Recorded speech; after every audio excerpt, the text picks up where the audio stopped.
एक छोटा सा गांव था, धनपुरा। यहाँ एक बड़ा जमींदार रहता था, विक्रम सिंह।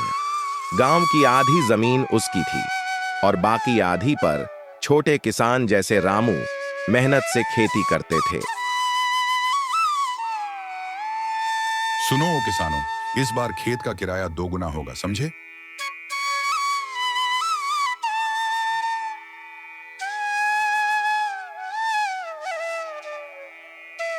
कमजोर लोग हमेशा बहाने बनाते हैं, मेरे नियम नहीं बदलेंगे।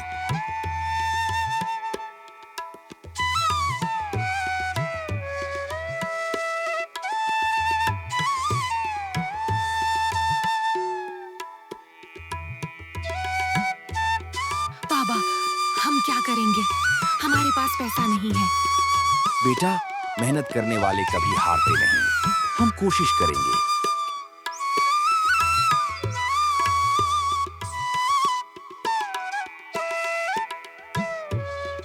कैसे चुकाऊंगा इतना बड़ा किराया? अगले दिन रामू खेत में काम कर रहा होता है। तभी एक बूढ़ा साधु वहां आता है। क्या बात है किसान, तुम्हारा मन दुखी है। रामू सब कुछ बता देता है। इसमें है विशेष बीज। इनको ईमानदारी और मेहनत से उगाओ। अगर तुम्हारा मन सच्चा रहा तो फसल तुम्हें बचा लेगी।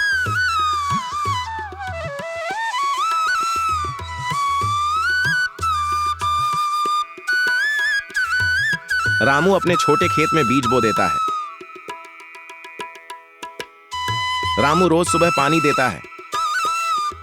धीरे धीरे हफ्ते बीतते हैं और रामू के खेत में सुनहरी फसल खड़ी हो जाती है, गांव में किसी के भी खेत से ज्यादा। रामू भाई, ये तो चमत्कार है। चमत्कार नहीं, मेहनत और ईमानदारी का फल है। अरे, इतने बड़े फसल कहां से उगा ली?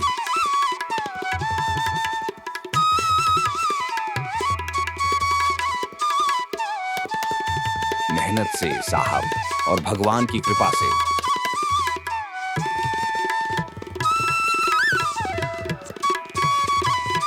जमींदार के मन में लालच जागता है।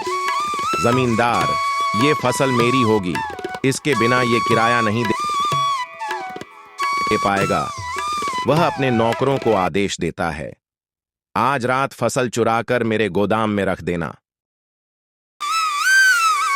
रात में नौकर चुपचाप खेत में घुसते हैं, लेकिन जैसे ही वे फसल काटने लगते हैं, सब गिर जाते हैं।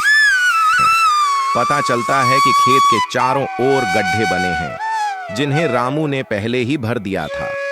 गांव वाले दौड़कर आते हैं और नौकरों को पकड़ लेते हैं।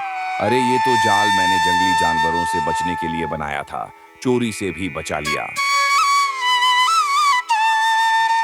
देखिए मालिक, ये आपके आदमी चोरी कर रहे थे। जमींदार पहली बार किसी गरीब किसान की इतनी हिम्मत देखता है, उसका सिर झुक जाता है। जमींदार पहली बार किसी गरीब किसान की इतनी हिम्मत देखता है, उसका सिर झुक जाता है। रामू, मैं गलत था। तुम किसानों की वजह से ही मेरा गांव जिंदा है। आज से किराया आधा होगा और जो चोरी हुई उसका जुर्माना मैं खुद दूंगा। आपके बीज ने हमें बचा लिया। साधु मुस्कुराते हैं।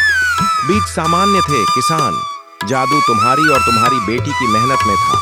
जो सच्चा होता है, भगवान उसी की रक्षा करते हैं।